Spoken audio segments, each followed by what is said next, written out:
ya Mbak. Alhamdulillah di Jogja baik-baik aja walaupun PPKM gitu ya.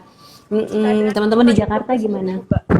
Selama Gimana? PPKM ini di Jogja gimana kabarnya tuh Mbak? Di Suasananya. Jogja ya di jalan-jalan utama itu kalau di jam 8 malam itu lampu kota dimatiin. Jadi Oke. emang dimatiin. Jadi kalau di Jogja itu jalan utama kayak Jalan Kaliurang, Jalan Gejayan gitu. Oke. Kemudian Jalan Palagan kayak gitu lampu lampu kota dimatiin. Jadi lampu penerangan jalan. Jadi memang menghimbau untuk apa namanya? Si UKM ini jangan jualan dulu kayak gitu. Ya memang kita harus prihatin ya di kondisi Bener bener sekarang bener bener ini bener. gitu. Oke, Jadi langsung aja nih kita bahas tentang mm-mm, tema kita kali ini nih Mbak. Ya, tadi udah sempat disinggung soal suasana Jogja kali ini yang mm-mm, Mbak bilang jam 8 udah sepi banget. mm-mm. Terus seberapa berdampaknya sih Mbak wabah COVID-19 sebagai pelaku usaha saat ini? Ya, kalau dibilang seberapa berdampak, pasti dampaknya besar sekali ya. Kebetulan, mungkin saya kenalan dulu di sini. Saya Rinita Hanum, saya ketua program inkubasi di Oke, ya. IBISMA. Jadi IBISMA itu adalah inkubasi dan inovasi bersama, sebuah inkubator yang ada di dalam Universitas Islam Indonesia gitu. Jadi kami sudah sejak 2014 memang mendampingi UMKM. Dan kemudian kalau di mahasiswa sih kita bilangnya startup gitu ya, karena memang kalau Oke. dari dunia mahasiswa banyak yang berbasis aplikasi gitu. Jadi kebetulan juga basic saya juga IT gitu, jadi memang kalau bimbingan mahasiswa nih banyak yang berbasis aplikasi. Tapi kalau untuk UMKM sendiri saya juga alhamdulillah sudah mendampingi juga UMKM, misalnya UMKM binaan dari kampus gitu ya, sudah jadi sejak 2014 juga. Kemudian juga yang dengan dinas-dinas kayak gitu, kerjasama dengan dinas koperasi, dinas disperindak gitu juga alhamdulillah sudah banyak gitu. Jadi sebenarnya menyikapi PPKM ini, kalau dibilang si UMKM ini gimana nasibnya, turun omset pasti. Kemudian cash flow-nya naik turun, neracanya minus gitu. Kita nggak menutup mata ya semua itu. Jadi yang pasti UMKM itu harus punya eh, nilai lebih, dalam artian ini kalau kita pingin tetap bertahan ya memang kita harus benar-benar apa namanya banyak belajar di pandemi ini. Jadi seperti Pak Hermawan Kertajaya bilang itu new wave itu selalu datang. Jadi kita harus bisa melihat gelombang berikut ini apa ya, kita harus beradaptasi seperti apa kayak gitu. Jadi yang pertama adalah UMKM kita harus bisa adaptable. Kita harus bisa beradaptasi dengan kondisi sekarang ini, harus bisa adjust dengan kondisi, wah besok PPKM, wah besok udah boleh buka lagi tapi cuma sampai jam sekian, oh besok weekend ditutup, oh besok boleh dine in, oh besok nggak boleh lagi dine in. Jadi kan kadang Iya, iya. peraturan itu apa namanya sangat apa ya, eh, berganti-ganti terus gitu loh. Jadi kita kadang tuh harus selalu update gitu ya. Jadi kita harus selalu bisa beradaptasi dengan kondisi. Kemudian juga harus bisa membaca situasi keinginan customer itu seperti apa gitu. Nah, kemudian yang kedua adalah kita juga harus agile. Agile itu dalam arti kita harus bisa bergerak lebih cepat, melihat membaca situasi itu tadi. Jadi misalnya nih, customer ini butuhnya apa sih sebenarnya gitu. Sekarang tuh kan banyak yang isoman ya, Iya ya benar. apa namanya nggak menutup mata gitu. Ada keluarga, teman, sahabat, tiba-tiba positif positif isoman di rumah, ada yang di shelter, ada Benar. yang di mana. Nah, ini kalau di Jogja itu UMKM-nya tuh juga lumayan gesit kalau saya lihat ya.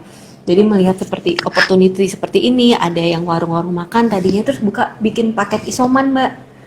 Terus kemudian Oh, upload di media sosialnya. Dari yang harga mahasiswa sampai yang harga istilahnya kayak coffee shop pun sekarang juga, atau catering catering catering besar yang tadinya itu mereka servis untuk nikahan dan lain-lain itu juga sekarang juga bikin catering isoman gitu. Jadi memang sekarang peluangnya ada di sana. Kemudian juga bikin misalnya hampers, hantaran-hantaran. Jadi kita kalau ada teman yang sakit itu suka kirim-kirim karena kita nggak pernah ketemu gitu ya. Jadi bentuk support seperti itu. Jadi memang sekarang trennya kalau di UKM di Jogja seperti itu. Mungkin juga bisa jadi insight juga teman-teman yang ada di kota-kota lain. Mungkin oh iya ya ada catering isoman gitu. Itu kemudian paket jus mungkin, kemudian apa namanya? Bisa juga begini. Kebutuhan mereka pada saat isoman itu apa? Oh, ada butuh vitamin, mungkin butuh. Kalau sekarang juga kan ada memunculkan bisnis-bisnis baru ya, Ya, seperti banyak bisa banget. bisa Suntik swab di antigen gak sih, Mbak? rumah gitu, suntik Kalau di antigen, Jakarta tuh banyak banget loh. Dia suntik vitamin benar. C gitu ya. Iya, iya benar. Suntik vitamin C juga banyak Mm-mm, banget saya lihat tuh. gitu. Gitu. Kemudian juga kita juga itu tadi bentuk dari resilience ya. Jadi memang Oh, kita harus bisa speed recovery. Jadi kalau misalnya ini kita nggak bisa, kita geser lagi peluangnya apa. Tetapi kalau bisa sih di UMKM tetap linear gitu ya. Jadi misalnya kita tadinya catering, oh terus nanti kita geser ke sini yang catering oh, isoman gitu. Misalnya tadinya kita pelayanan apa, terus kita service apa, seperti itu. jadi lebih Karena memang fleksibel ya. lebih fleksibel. Jadi kemudian juga apa namanya mentalnya memang ditempa sekali ya Benar, benar banget. di musim pandemi ini ya. Jadi memang harus selalu apa semangat buat belajarnya itu harus kita tingkatkan terus. Jadi buat UMKM itu jangan patah semangat buat belajar, harus rajin belajar. Benar. Harus apa namanya terus juga ngikutin media sosial. Itu sekarang perkembangannya seperti apa. Saya yakin kok ada banyak yang belum selesai belajar TikTok, sekarang udah ada Reels gitu. Aduh nih TikTok masih Salah bingung satunya nih saya, gimana Mbak. nih gitu. Karena untuk brand awareness sendiri memang memang apa ya, memang adanya di situ ya. Kita bisa belajar dari situ. Jadi kalau kita tidak ngikutin perkembangan teknologi, nggak mau belajar atau takut atau apapun lah itu ya kita akan ketinggalan kayak gitu. Jadi memang harus bisa beradaptasi dengan baik seperti Berarti itu. saat ini UMKM yang paling banyak ya, kalau saya perhatiin makanan ya Mbak, di Jogja ya Mbak. Sama mungkin tentang Banyak iya jual makanan betul. makanan ya, kayak jual Mm-mm, mm-mm, obat-obatan, itu lebih ke situ sekarang mm-mm. ya. Oh, Iya oke, betul oke. banget. Mm-mm. Dan ada nggak sih Mbak subsidi dari pemerintah untuk UMKM? Nah, kalau subsidi dari pemerintah ya, setahu saya itu ada. Jadi memang Oh, ada ada. bantuan dari pemerintah kayak gitu. Kalau nggak salah nih ya, kalau nggak salah ada senilai 2,4 juta.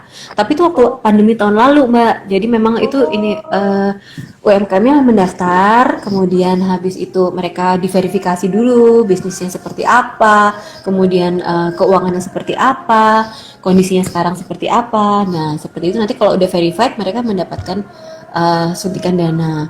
Makanya dari itu satu sisi kita tuh juga juga harus bisa sebagai UMKM ya itu belajar untuk memanajemen bisnisnya dalam artian seperti laporan keuangan, oke. kemudian laporan keuangan, kualitas dari produknya sendiri, kemudian setelah itu apalagi ya legalitas ya legalitas kayak Legalitas. misalnya harus punya NIB, IUMK, misalnya Oh, makanan penting itu. juga itu ya.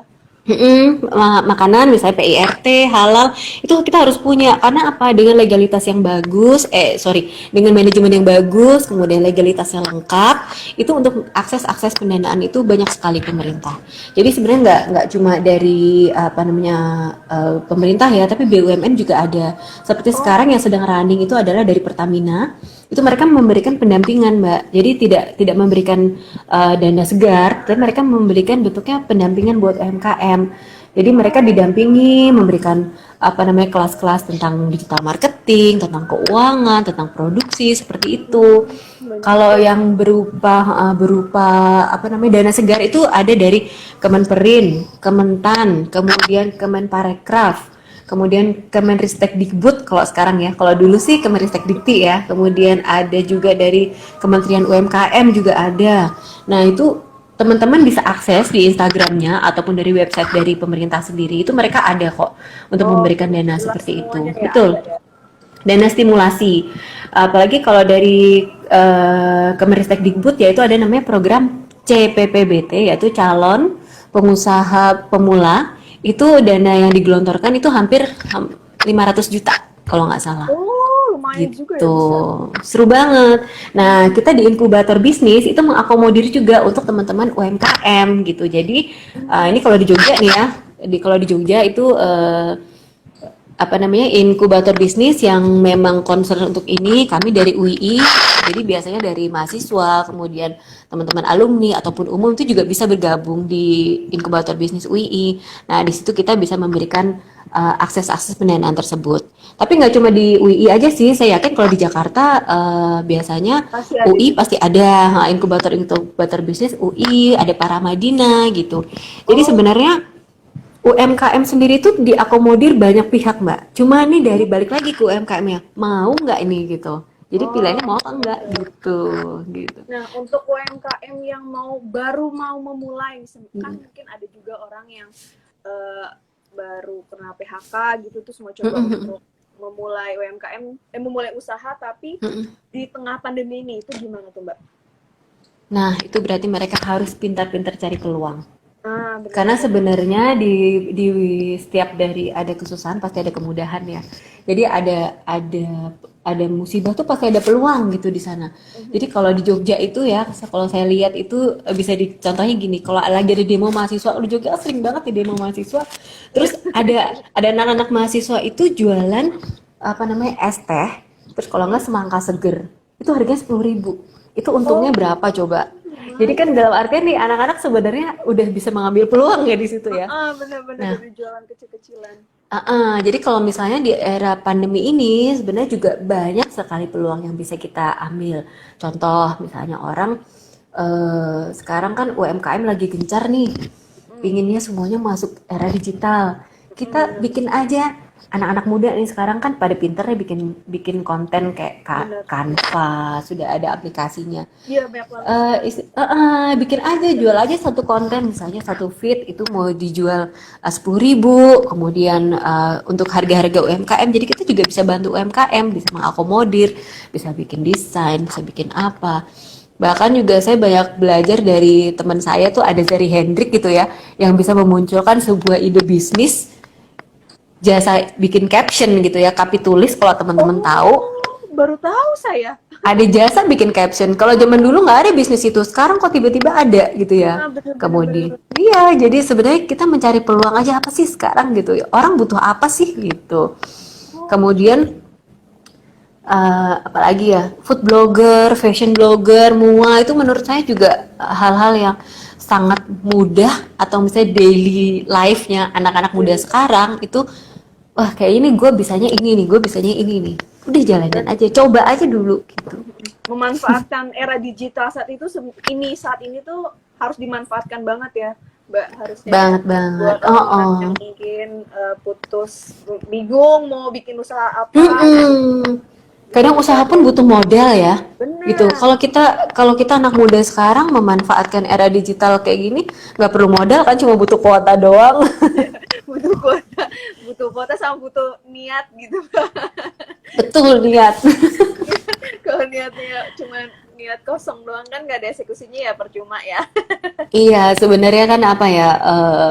Bisa dibilang kaum rebahan gitu. Tapi sebenarnya nggak rebahan juga sih. Saya yakin teman-teman di luar sana juga apa namanya ide-idenya tuh banyak ide-ide gila ya. Karena saya Bener di sih. Mm-mm. Kebetulan juga kan saya ngajar juga nih teman-teman Iya. mahasiswa itu biasanya tuh kalau di kelas tuh udah cerita ide tuh wah ternyata mereka luar biasa gitu ya. Jadi saya Ide yakin sebenarnya mereka itu banyak ya sebenarnya. eksekusinya nih yang ditanyakan. Nah, tetap niat. Nah, situasi sempat membaik nih di awal 2021 nih, Mbak. Terus tiba-tiba mulai lagi nih sekarang PPKM, maksud atau enggak anjlok lagi lah ekonomi Indonesia. Terus itu berpengaruh nggak sih sama daya beli masyarakat?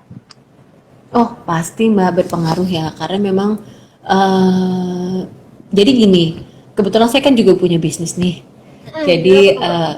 saya bisnisnya namanya My Heartbeat Company. Jadi itu saya bikin smoothies dan jus dari sayur dan buah organik.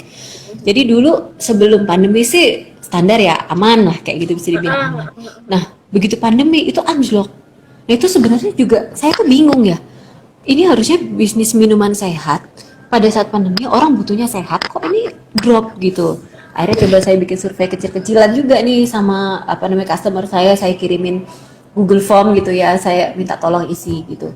Nah, dari data yang saya collect itu ternyata orang-orang sekarang itu selain yang pertama mungkin income-nya menurun karena kemudian apa namanya ada juga yang berikutnya adalah mereka bergeser tadinya minuman-minuman sehat sekarang mereka mengkonsumsi apa namanya suplemen mbak gitu Oh, karena menurut oke oke oke. jadi dengan minum suplemen itu mungkin lebih boost gitu ya, lebih instan gitu dirasakan dibandingkan kita mungkin minum jus buah dan sayur kayak gitu. Jadi ada beberapa apa namanya, ada beberapa indikator lah kayak gitu. Jadi kenapa kok akhirnya customernya menurun. Jadi oh seperti itu.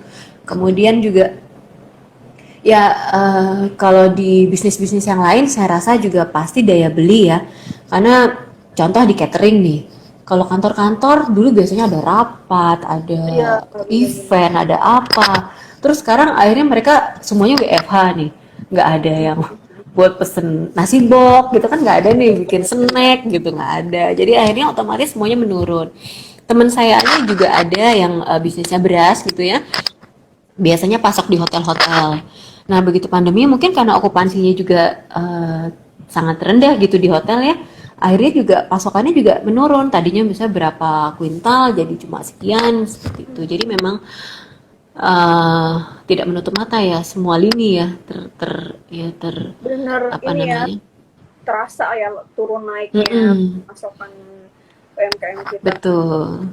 Oke, terus Yang tetap bisa strategi bertahan, yang tetap bisa bertahan ini nih, delivery nih, karena kan semua oh butuh iya ya. benar benar benar benar benar. Jadi Kemudian sebenarnya marketplace gitu. marketplace benar, marketplace tuh benar-benar bisa dibilang jadi lebih naik nggak sih Mbak? Karena orang Iya, yang mau betul banget.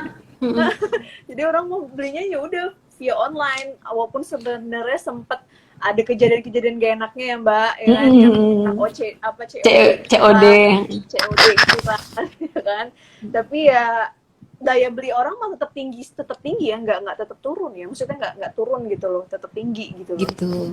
Tetap ya yang tinggi ya tetap, mungkin yang menurun ya memang ada juga Heeh, gitu. heeh. Gitu. Strateginya tuh Mbak, strategi buat UMKM di tengah PPKM ini gimana nih Mbak? Selain mungkin kita harus coba untuk dipasarin di marketplace, ada lagi nggak Mm. strategi itu Mbak?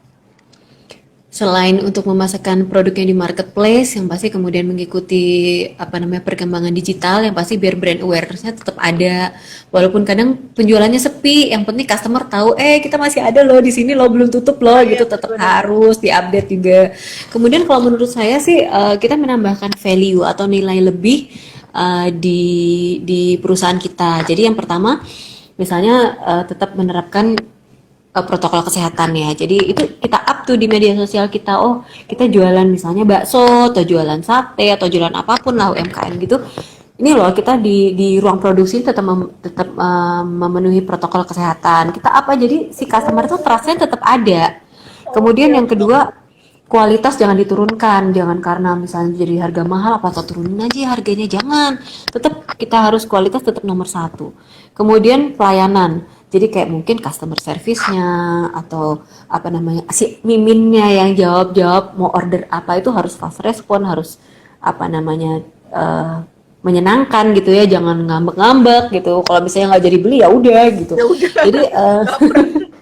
kadang banyak yang PHP juga nih customer, Iya kadang-kadang cuma benar-benar. tanya doang gitu. Jadi dari situ juga kita perbaiki. Kemudian mungkin strategi bisnis juga jemput bola bisa kayak gitu. Oh, Jadi ada beberapa juga temen gitu yang jualan makanan atau minuman itu jualan jamu gitu ya. Tadinya dia jualan jamu mungkin biasa, justru di pandemi ini meningkat karena apa? Dia jemput bola. Dia langsung datengin rumah sakit, kantor kayak bank dan lain-lain.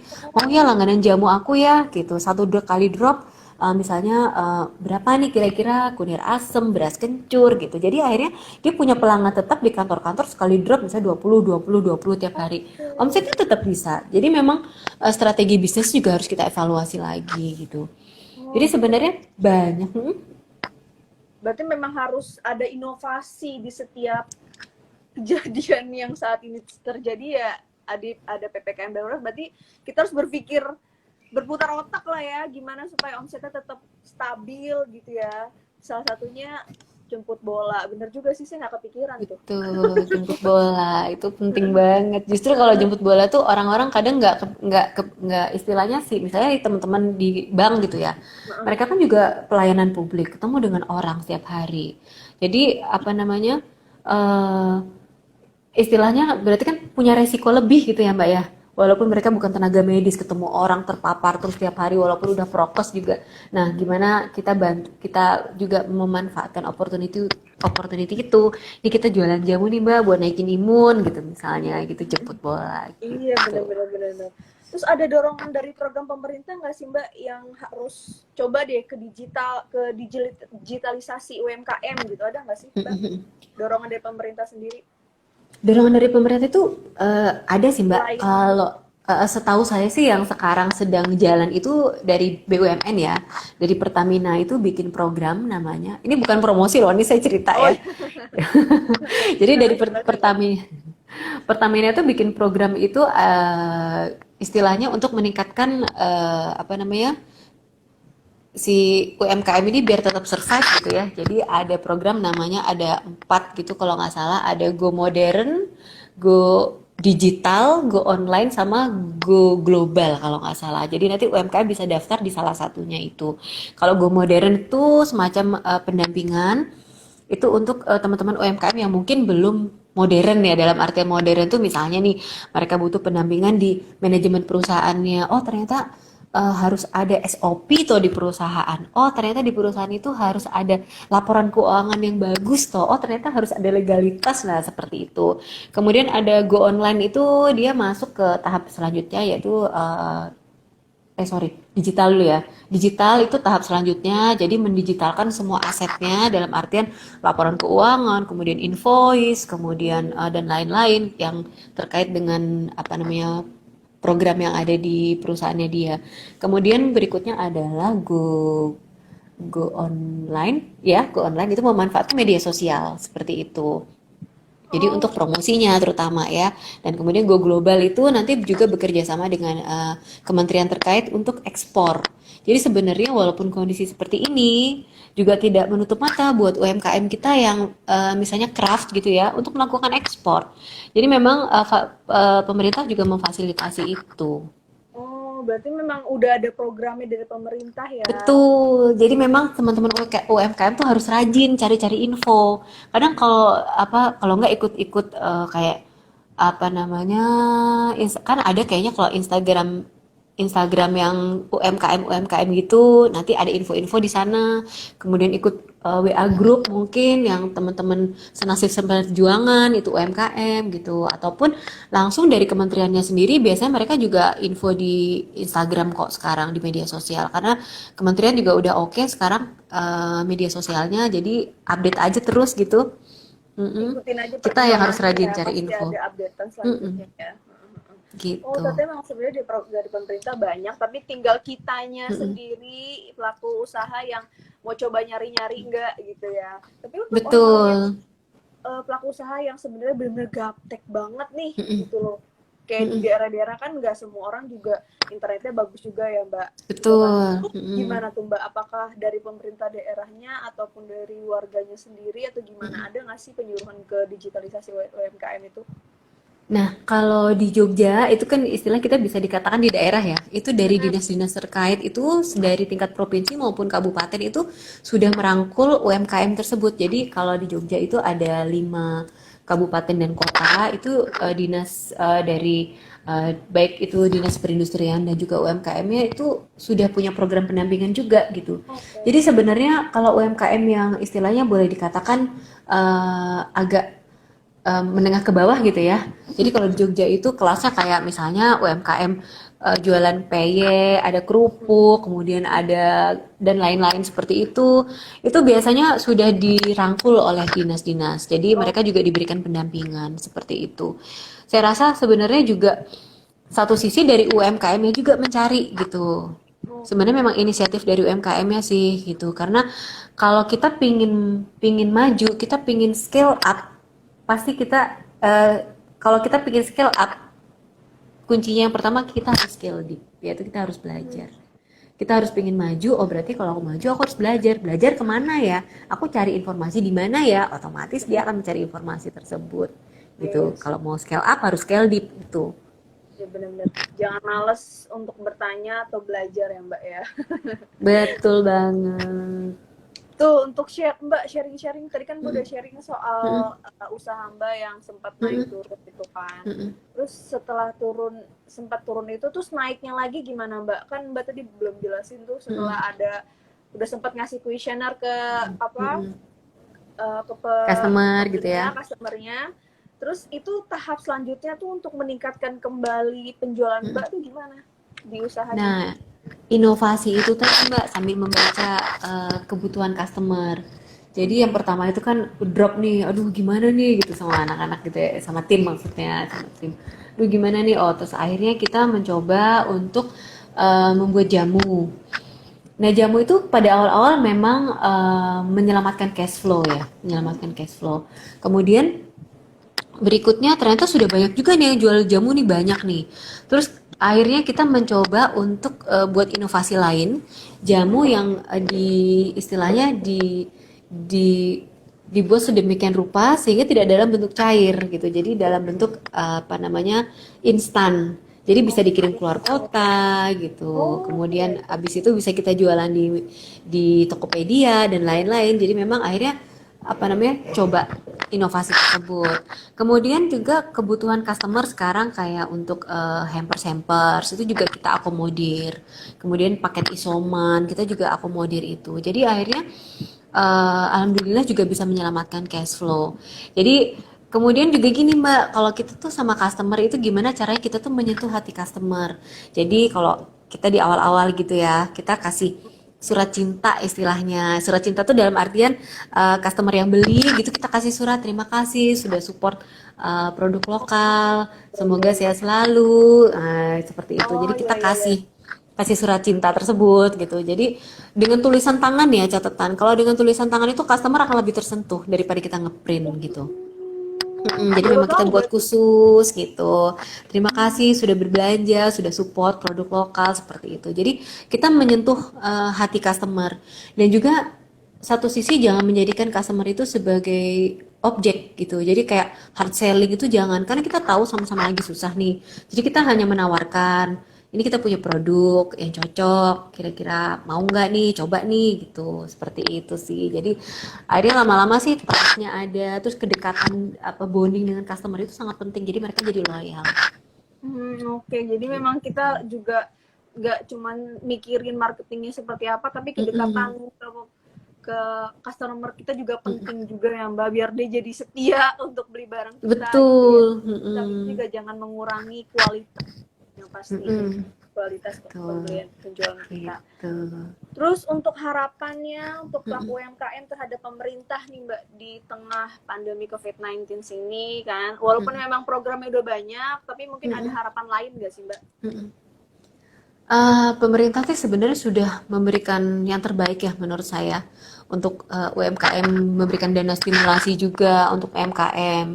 Jadi sebenarnya yang dibutuhkan sekarang itu menurut saya adalah pendampingan-pendampingan terkait mental UMKM sendiri gitu. Jadi mental mereka untuk biar siap, biar mereka struggle gitu. Karena kebanyakan kalau UMKM sekarang itu sudah mendapatkan apa namanya sorry sudah ketemu dengan batu sandungan gitu kayak ya aduh gitu terus mau maju itu kayak aduh gimana ya bisa apa enggak terus Iya, sudah akhirnya pasrah sudah apa kayak gitu iya terus bener. usahanya udah nggak jalan udah tutup aja deh kayak gitu jadi memberikan biar mompa semangat itu loh yang kita butuhkan seperti itu kalau dari UMKM.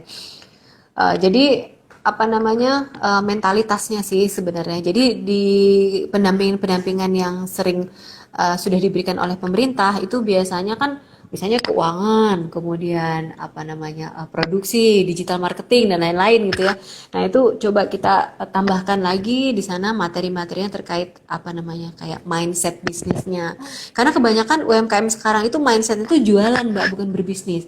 Karena kita harus memahami bahwa jualan sama bisnis itu berbeda gitu. Jualan ya jualan aja, jualan nanti diputar lagi, habis Iya dibuat sih. makan, terus kemudian nggak dipisah antara keuangan pribadi sama keuangan perusahaan, akhirnya kepake habis gitu kan ya. Habis. Nah, tapi kalau namanya bisnis pasti dia akan memisahkan keuangan perusahaan sama keuangan pribadi, punya strategi, punya inovasi, itu namanya berbisnis. Nah, konsep atau mindset-mindset seperti itu yang harus kita tanamkan ke UMKM.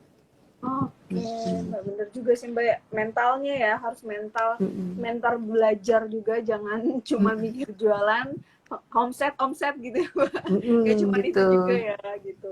Mbak, ini ada betul. yang nanya, ini aku coba jawabin pertanyaan dari Vivanias nih ya. Ada beberapa nih yang Boleh.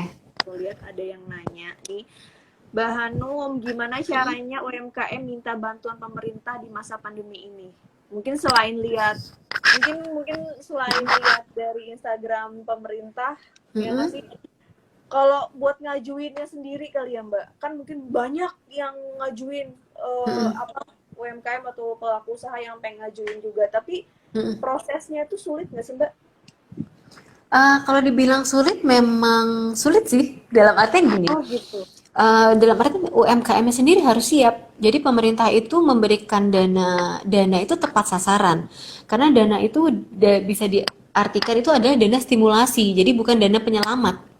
Stimulasi itu dalam artian gini, akan diberikan ke UMKM yang sudah siap, dalam artian mereka udah siap secara misalnya timnya, keuangannya, laporan keuangannya mungkin, kemudian manajemen perusahaannya, dari sisi legalitas. Nah, apabila perusahaan atau UKM-UKM yang sudah punya legalitas, kemudian punya sistem yang bagus di dalamnya, itu saya yakin pasti lolos kok.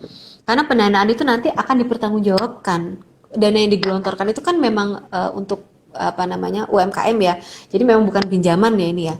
Tapi nanti akan dipertanggungjawabkan dengan laporan-laporan yang rigid, kemudian ada monitoring dan evaluasi. Jadi tiap berapa bulan sekali nanti akan ada ketemu nih, dananya buat apa aja, buat beli apa aja, progresmu gimana, laporan keuangannya mana, dan lain-lain. Nah, UMKM sendiri udah siap belum dengan hal itu? Jadi dalam artian pemerintah itu menurut saya sudah melakukan hal yang terbaik buat terbaik yang mereka bisa lakukan. Nah, UMKM itu memang juga harus memantaskan diri untuk juga siap seperti itu.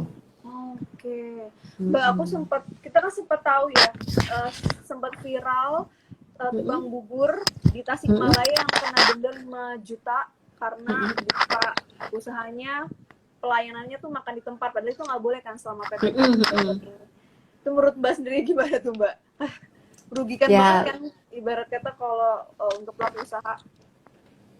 sekarang ya, sekarang kita tuh sudah sebenarnya banyak sekali difasilitasi oleh dengan adanya boleh nyebut merek ya kayak GoFood, Iya GrabFood, ya. dan ShopeeFood ya sekarang. Nah, alangkah bijaknya sebenarnya kita juga ikut mensukseskan apa yang sudah apa namanya dicanangkan oleh pemerintah dengan mencoba untuk bergeser penjualan kita. Betul.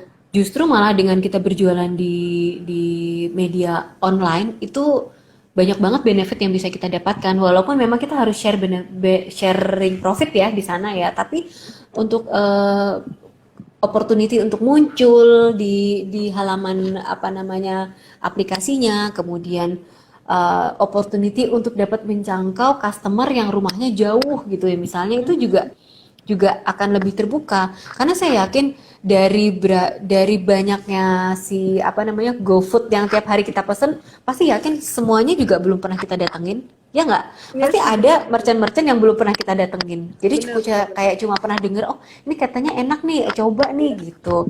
Jadi kalau di Jogja sendiri itu sudah semuanya bergeser, apalagi sekarang ShopeeFood udah masuk dan ini baru ya. Jadi perekrutannya mungkin juga lumayan mudah, jadi akhirnya pada bergeser ke sana UMKM. Jadi satu sisi juga ini mungkin saya bisa sharing apa namanya bapak ibu yang dulu jualan di kantin sekolah tuh. Sekolah sekarang libur. Kemana mereka sekarang? Mereka semua gesernya ke GoFood, GrabFood, dan ShopeeFood. Jadi mereka tetap bisa survive sekarang. Seperti itu. Jadi apa namanya satu sisi kita juga aman, satu sisi kita juga tetap bisa mendapatkan hasil. Jadi istilahnya kita tidak perlu egois ya, bukannya saya melarang untuk nggak usah jualan deh. Nanti kalau nggak jualan nanti nggak ada omsetnya mbak, nggak ada ini. Kita puter lagi nih otak, gimana caranya supaya kita tetap bisa jualan di rumah, tapi kita juga bisa menghasilkan seperti itu. Karena juga banyak juga merchant-merchant ataupun contohnya nih ke Baba Raffi ya, saya juga sebut merek nih. Itu juga punya program yang keren banget loh dengan Ghost Kitchen-nya. Jadi siapapun kalian yang di luar sana mau bikin bisnis, Baba Raffi itu udah punya paketnya. Kamu nggak perlu bikin nggak perlu beli gerobak, nggak perlu bikin apa. Kamu cukup di rumah, pakai pasang banner, Ya, dan kamu bisa mendapatkan omset seperti oke. itu. Jadi sebenarnya banyak banget sih apa namanya kalau kita rajin cari informasi juga, rajin coba cari studi banding ya istilahnya ke kompetitor-kompetitor kita, kemudian apa namanya banyak cari informasi juga dari apa namanya mungkin media-media yang lain tuh pasti tiba-tiba nanti ada insight kayak gitu aja, tiba-tiba ting gitu mau bikin Pasti apa gitu. kepikiran, oh Mm-mm. iya kenapa nggak bikin ini gitu misalkan ya. Atau Betul kayak banget. aja ya benar-benar. Mm-mm. Kita coba bacain lagi komen nih dari Bentari underscore Apsari ya. Kalau Mm-mm. punya Maaf usaha saya sambil makanan ngecas ya. kecil semacam angkringan di daerah-daerah yang masih sepi Mm-mm. ojol, gimana tuh Kak Mm-mm. menyiasatinya? Sedangkan buat antar sendiri juga terlalu besar anggaran buat kirimnya. Oke.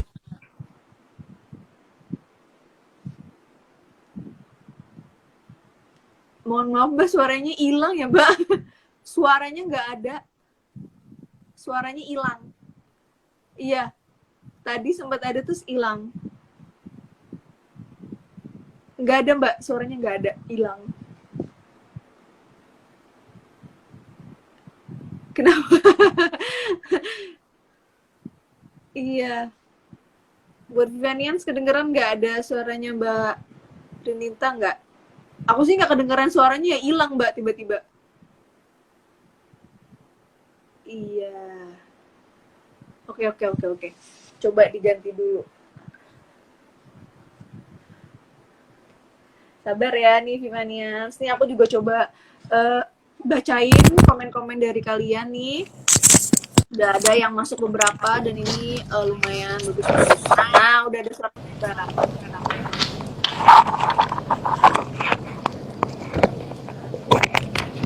Tes tes. Tes aman, aman. Sudah kembali kah saya? Suaranya ada. Oke. Baik, sebentar saya besarkan lagi. Oke. Atur dulu. Oke, gimana tadi sampai mana ya? Oke, aku bacain lagi ya pertanyaannya ya. Jadi kalau punya usaha makanan kecil semacam angkringan di daerah-daerah yang masih sepi ojol, gimana tuh Kak menyiasatinya? Sedangkan buat antar sendiri juga terlalu beresiko, anggarannya pasti kan besar gitu. Itu gimana Mbak? Ini ngetes saya ini nakal banget ini pertanyaannya nakal banget ini. Jadi untuk misalnya usaha angkringan ya. Kalau ini sepengalaman saya nih, kalau di daerah Jogja itu kan banyak juga tuh angkringan. Nah, memang ada yang buka, ada yang tutup gitu. Jadi memang sih akhirnya ada beberapa yang bergeser ke GoFood, GrabFood gitu ya. Kemudian ada juga yang beralih profesi Mbak. Ada yang bikin kalau angkringan itu kan ada bikin nasi kucing gitu kan ya, kalau istilahnya nasi kucing gitu. Nah itu mereka tuh jualan di Instagram juga ada loh gitu angkringan. Jadi memang sekarang mereka bikin paket-paket kayak makan siang kayak gitu. Terus ada yang bikin paket untuk makan sore, diantar sore untuk paket makan malam. Kemudian buat kalian yang rindu apa namanya ngangkring ini terus ada teh jahe dan lain-lain tuh ada paketnya juga. Jadi sebenarnya sih bukan terus kita harus semuanya online enggak. Tapi misalnya pada saat PPKM alangkah baiknya kita mending off dulu. Nanti setelah PPKM-nya udah selesai kita jualan lagi tapi dengan protokol kesehatan itu. Dalam artian misalnya dalam satu bilik bilik sih apa tuh namanya gerobak angkringan itu misalnya mereka duduknya tidak di dalam tetapi mungkin kita bikinkan kursi di luar jadi biar ada di udara luar juga jadi tidak jadi satu di dalam angkringannya gitu jadi tetap memenuhi protokol kesehatan karena kan kita tetap harus jaga jarak ya Benar-benar. seperti itu. Ada lagi nih Mbak, pertanyaan dari anak rantau. Kak, minta ide-ide buat UMKM dong. Kira-kira jualan apa ya enaknya, baiknya gitu. Jualan apa ya? Makanan kali ya. Kalau sekarang lagi hits tuh apa ya Mbak? Makanan Korea kali ya Mbak? Makanan Korea ya? Ya nggak sih? Kalau aku perhatiin ya, kayaknya banyak banget makanan Korea gitu loh. Betul. Betul, tapi kan kadang itu misalnya makanan Korea itu jadi kan beberapa makanan yang viral di musim pandemi kemarin kan ada apa tuh kalau makanan Korea kayak ubi ungu pernah, kemudian garlic apa ya kalau nggak salah itu terus dan beberapa itu kan kayak cuma apa namanya momentum aja ya. Kemudian dia tidak bertahan lama seperti itu. Jadi kalau menurut saya sih sebenarnya kita mencoba membuat sebuah bisnis nih anak-anak muda ini yang kira-kira nggak perlu pakai modal. Jadi kita bisanya digital, kita coba nih bikin konten. Terus kita pasang nih di Instagram kita nih jasa bikin konten spesial buat UMKM, harga merakyat kayak gitu. Jadi dengan harga-harga dengan sama kita kan sambil belajar juga nih ya. Ini kadang mahasiswa juga banyak yang nanya nih. Sambil belajar juga, jadi belajar mungkin pakai Canva biasanya, kemudian mungkin pakai AI atau apapun itu teman-teman bisa coba untuk jualan desain. Kemudian juga ada jasa sih ya, mungkin kalau yang untuk tanpa modal. Kemudian kalau makanan atau minuman, mungkin yang sekarang banyak orang butuhkan itu kadang juga jasa antar. Jadi istilahnya ada jasa kurir kan, kalau selama pandemi itu di Jogja itu tiba-tiba bermunculan jasa kurir banyak banget. Kayak gitu. Jadi kalau di Jogja itu ada Antar Aja, ada KGX, ada Jogja Kita, ada macam-macam.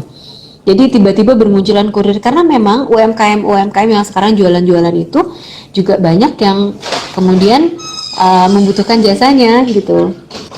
Oh, jadi Nah, sebenarnya bisa kepikiran mau bikin usaha apa yang berbentuk makanan atau apa gitu, nggak perlu jasa juga kan bisa kita jual bisa. gitu ya maksudnya.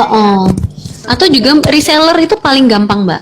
Reseller. Sekarang kebutuhan orang apa sih? Orang orang banyak di rumah kan. Biasa kalau ibu-ibu kan misalnya stok untuk frozen food, kemudian apa namanya bisa pun juga jadi reseller. Jadi kalau sekarang itu kayaknya banyak deh opportunity reseller atau dropship gitu ya. Jadi ada yang home dress duster, kemudian makanan beku, kemudian apalagi ya, apa sih lagi sih kebutuhan orang-orang sekarang? Mungkin ini reseller bikin apa, orang jualan masker atau strap, dan lain-lain itu gitu. juga lumayan sih Mbak, kayaknya kooperatif. Skincare, betul. Juga. Kalau misalnya kita mau meminimalisir modal sih, belajar dulu dari reseller. Saya yakin nanti pasti kalian akan menemukan momentum di mana suatu titik, wah nih gue harus bikin sendiri nih gitu. Entah itu nanti bikin clothing kaos, entah itu nanti bikin apa namanya inovasi-inovasi yang lain. Terus juga apa namanya beberapa waktu itu mahasiswa saya juga ada yang bikin jasa gini Mbak. Jadi bikin apa namanya kayak sebentar ya, saya ambil ya. Silakan Mbak.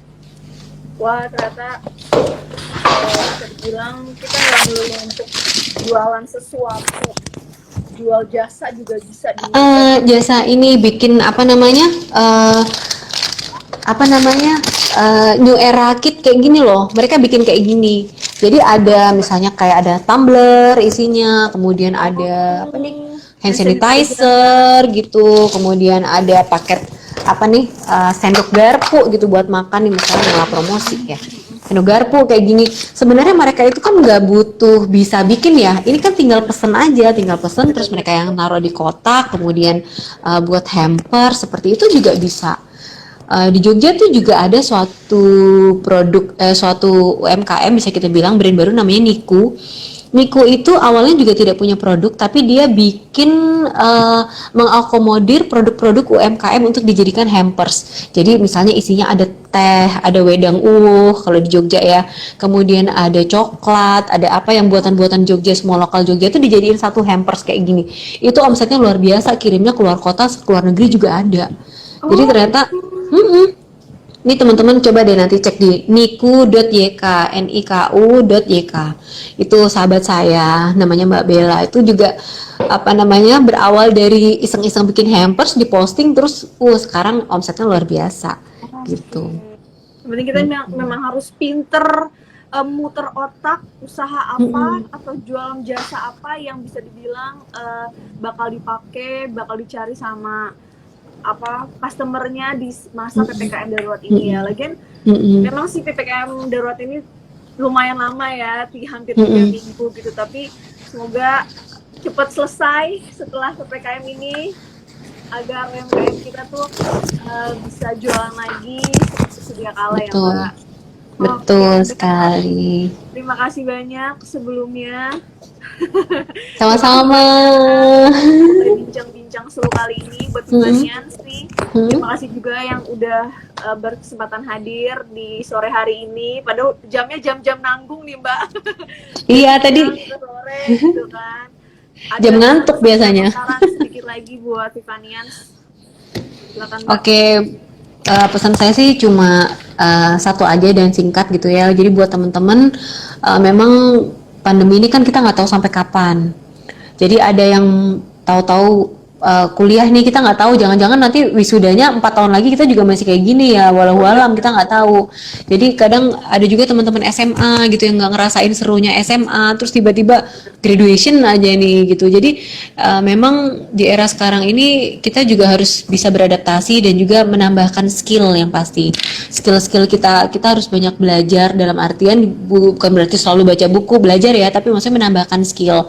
Skill itu bisa content writer, kemudian bisa desain, kemudian skill-skill yang lain. Jadi kita bisa bersaing di era berikutnya. Karena mungkin setelah era pandemi ini akan banyak lagi tuntutan-tuntutan lain yang dibutuhkan oleh perusahaan maupun masyarakat terhadap anak muda sekarang gitu. Jadi skill-skill apa sih sekarang yang dibutuhkan seperti itu.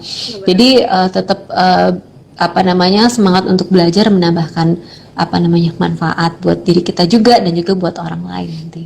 Seperti Jangan itu, berhenti untuk belajar Vivanians. ya, Vivanians. Sebenarnya Mbak, jangan berhenti belajar, terus juga mengolah kreativitas kita setiap harinya gitu kan. Betul Supaya sekali. kita bisa tambah ilmu, tambah pengalaman ya kan Mbak di era PPKM ini, darurat di pandemi ini maksud saya. Oke, terima kasih banyak Vivanian. Semoga kita semua selalu sehat walafiat. Sehat juga Amin, buat Mbak, amin. Sehat-sehat juga buat teman-teman Viva. Oke, terima kasih banyak Mbak. Saya undur diri ya Mbak. Terima kasih. Oke.